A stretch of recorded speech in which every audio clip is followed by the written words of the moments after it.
नमस्कार, मैं अंकुर त्रिपाठी। आप सभी का अमर उजाला डिजिटल प्लेटफ़ॉर्म पे स्वागत है। आज हम सेक्टर 1 की फ्लोरा हेरिटेज सोसाइटी में हैं और यहाँ अमर उजाला संवाद कार्यक्रम का आयोजन किया गया है। हम सोसाइटी के लोगों से जानेंगे कि उनकी क्या समस्याएँ हैं। शुरुआत करते हैं हम राजेश शुक्ला जी से। राजेश शुक्ला जी, अमर उजाला संवाद में आपका पहले तो स्वागत है।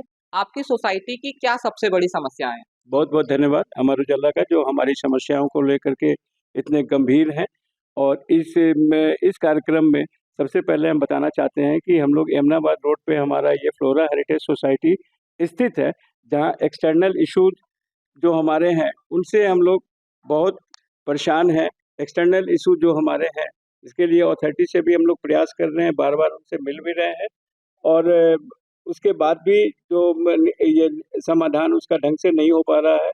तो इसमें सबसे बड़ी समस्या हमारी सड़क की है, जो जलपुरा से लेकर के एआईजी और उसके आगे एससीटी लिंक रोड तक सड़क की हालत बहुत खराब है। अक्सर कोई न कोई एक्सीडेंट होते रहता है और यहाँ पे इलीगल इंक्रोचमेंट काफ़ी है, जिसके वजह से क्या है कि सड़कें भी टूटती हैं, हैवी व्हीकल का यहाँ मूवमेंट बहुत ज़्यादा होता है, जिससे यहाँ पे सड़कें टूटती भी हैं, लोगों को हर समय एक्सीडेंट का खतरा वो लगा रहता है, छोटे-छोटे बच्चे स्कूल जाते हैं, उस समय भी समस्याएँ रहती हैं। इसके अलावा हमारे पब्लिक ट्रांसपोर्ट इस रोड पे बिल्कुल नहीं है। पब्लिक ट्रांसपोर्ट के लिए हम लोगों ने लिखा है और प्रतिवेदन भी दिया हुआ है हर जगह, लेकिन उस पर भी थ्री व्हीलर, ई-रिक्शा वगैरह की कोई व्यवस्था नहीं की गई है, जिसके वजह से लोगों को मेट्रो वगैरह जाने में या नोएडा जाने में बड़ी समस्या होती है। वेंडर ज़ोन यहाँ पे नहीं है, जिससे अवांछित वेंडर्स हैं, वो अपनी रेहड़ी पटरी लगाते हैं, जिससे कि असुरक्षा की भावना लगी रहती है, कब क्या हो जाए। तो ये सारी समस्याएँ ख़ास करके हम लोगों की है, जिसपे हम लोग चाहते हैं कि अथॉरिटी का और जो भी संबंधित विभाग है, उनका ध्यान आकर्षित हो, जिसमें आप लोगों की बहुत महत्वपूर्ण भूमिका हो सकती है। यही आप लोगों से अनुरोध है और अमर उजाला टीम का बहुत-बहुत धन्यवाद जो हमारी समस्याओं को गंभीरता से ले। अभी आप कह रहे थे कि कई बार शिकायतें की गई लेकिन कोई समाधान नहीं निकला अथॉरिटी की तरफ से। देखिए, हमने काफ़ी बार अथॉरिटी में एप्लीकेशंस भी दी हैं, लिखत में दिए हैं और उनको रिक्वेस्ट भी की है। हर चीज़ हमारी समस्याएँ कॉमन हैं, जैसे शुक्ला जी ने बताया अभी आपको कि हमारी जो समस्या है, मेजर समस्या सड़क की है, अभी।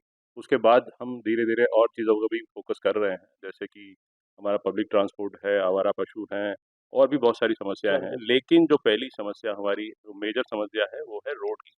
जो हम काफ़ी समय से प्रयासरत हैं कि 2.5 साल हो गया, 3 साल हो गए हमें यहाँ पर, लेकिन ये रोड्स की हालत कभी नहीं सुधर पाई। तो इसके लिए हम ज़्यादा चिंतित हैं इसके लिए। ग्रैब का पहला चरण लागू हो गया है लेकिन स्थिति बहुत खराब है, आपकी सोसाइटी के बाहर की भी स्थिति बहुत खराब है। कई बार आप लोग प्राधिकरण से भी शिकायत कर चुके हैं, क्या कोई हल निकला? अभी तक जैसा कि हमारे रेसिडेंट ने बताया कि हम लोग रेगुलर विज़िट कर रहे हैं, बट ग्रैप वन लुग लागू हो चुका है, पॉल्यूशन भी काफ़ी हद तक स्तर पे है, जिससे हमारे सीनियर सिटीज़न हो या रेसिडेंट हो या एडल्ट हो, इनको श्वास की प्रॉब्लम भी आ रही है, कई लोगों को हार्ट का इश्यू है, तो बहुत ही मुश्किल हो गया है यहाँ पे रहना। तो हम लोग अथॉरिटी से काफ़ी रिक्वेस्ट कर रहे हैं कि इसको जल्द से जल्द समाधान निकाल के इसको जल्द से जल्द एक्शन एक्शन करें इस पे। जी, बच्चों आप क्या कर रहे हैं? मेरे भी है कि बच्चों के लिए बड़ी दिक्कत हो रही है, हम लोग बाहर निकलना बड़ा मुश्किल हो रहा है कि निकलते हैं तो मतलब अपने आप को थोड़ा सेव करके जाना पड़ता है। अभी मेरे को जाना है वहाँ तक, पीपल तक जाना तो बहुत बड़ा घबराहट सी होती है कि कोई पीछे से कुछ ना हो, मतलब कि डस्ट होती है, पॉल्यूशंस वगैरह सारी होती है यहाँ पे। पार्क यहाँ क्या बच्चों के खेलने के लिए कोई प्राधिकरण की तरफ से कोई पार्क डेवलप की गई हो जिसमें बच्चे खेलने जाते हों या और क्या प्रॉब्लम आ रही? पार्क का तो कहीं कोई नामो-निशान भी नहीं है, ना ही कोई लैंड मार्किंग करी गई है। हमने अप्रोच करी है ग्रेटर नोएडा वेस्ट अथॉरिटी को, लेकिन अभी तक उनकी तरफ से कोई प्रॉपर रिप्लाई, पॉजिटिव रिप्लाई नहीं है। और आपकी क्या समस्या है? समस्या है, मेन सड़क है, बस शेल्टर नहीं है, स्कूल बस जाने वाले बच्चों के लिए एक शेल्टर होना चाहिए गेट के बाहर। पुलिस बीट नहीं है और पुलिस की पेट्रोलिंग भी ना के बराबर है। जब हम कॉल करते हैं तभी वो आएँगे, अपनी तरफ से एक भी पेट्रोलिंग नहीं। जी, आप कुछ कह रहे थे। नालों की सफाई यहाँ बिल्कुल नहीं होती, गंदगी रहती है, सफाई कर्मचारी कोई यहाँ नियुक्त नहीं है, तो ये पहले होना चाहिए। और डस्ट और जो नालों से कूड़ा निकलता है, उसको नियमित रूप से उठाना चाहिए, ये उठाते नहीं हैं। वो पड़ा रहता है, फिर अंदर नालों में बरसात में चला जाता है, तो उसकी ध्यान देना है, हॉर्टिकल्चर की तरफ ध्यान देना है। आप बता रहे थे कि यहाँ बहुत प्रॉब्लम है, तो क्या सबसे ज़्यादा क्या दिक्कत होती है?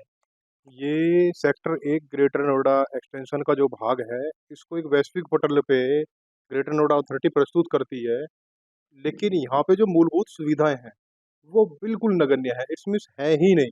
उसके लिए हमने सेक्टर 1 ग्रेटर नोएडा का एक संगठन बनाया है, ग्रेटर नोएडा अलायंस के नाम से।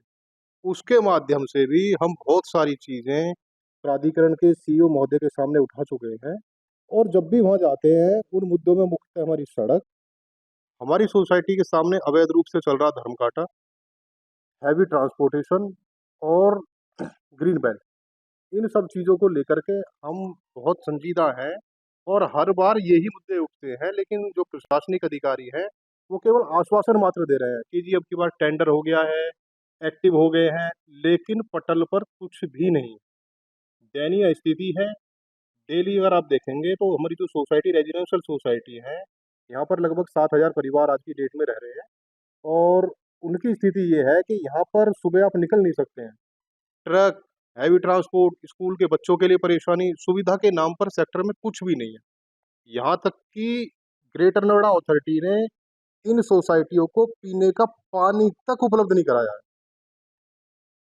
भूजल का दोहन हो रहा है। नोएडा अथॉरिटी की तरफ से कोई करेक्शन ही नहीं है। हम जो यहाँ पानी पीते हैं, अपनी बोरवेल से पानी निकाल के पीते हैं, जो कि सीधा-सीधा एनजीटी का उल्लंघन हो रहा है। लेकिन प्रशासन आँख मूंदे बैठा है और प्रशासन से बार-बार कहने पर भी कोई सुनवाई कुछ नहीं।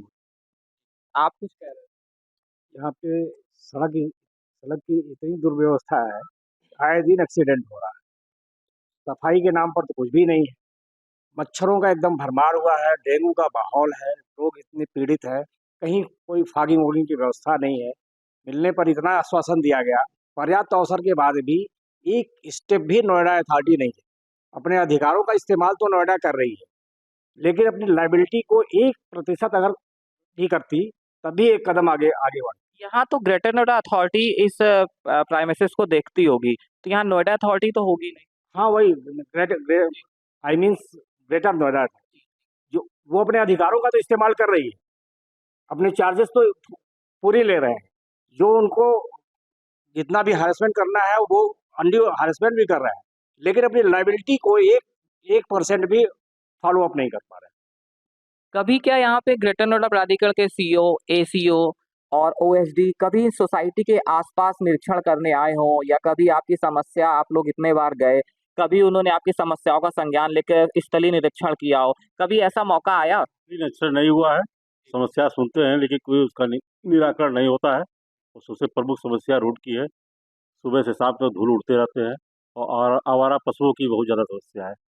बच्चों को खास तौर से नुकसान पहुंचाने की संभावना रहती है और बाकी ट्रांसपोर्ट की भी कोई व्यवस्था नहीं है, इसलिए हम लोग बहुत जो है। जैसे आसपास की सोसाइटियों में जब हम अमर उजाला संवाद कर रहे हैं तो वहाँ एक बड़ा मुद्दा ये भी आ रहा है कि 4 से 5 किलोमीटर के रेंज में कोई बैंक नहीं है या एटीएम नहीं है, तो उन्हें बहुत दूर तक जाना पड़ता है। आज बैंकिंग की समस्या हमारे को नहीं महसूस होती क्योंकि हम सारी ट्रांजैक्शंस होती हैं इसी के लिए, लेकिन उसके अलावा हमारे पास जो मूलभूत सुविधाएं हैं वो बिल्कुल भी मुहैया नहीं करा पाया है ग्रेटर नोएडा अथॉरिटी जो है। तो यही हम मूलभूत सुविधाएं हैं, कम से कम वो तो पूरी की जाए। यहाँ पर जो रह रही हैं आज के टाइम में इतने कुछ तो सुनवाई हो यहाँ पर। जैसा कि आपने सुना कि ग्रेटर नोएडा वेस्ट समस्याओं का शहर बन चुका है। निवासी कह रहे हैं कि ये समस्याओं का शहर है।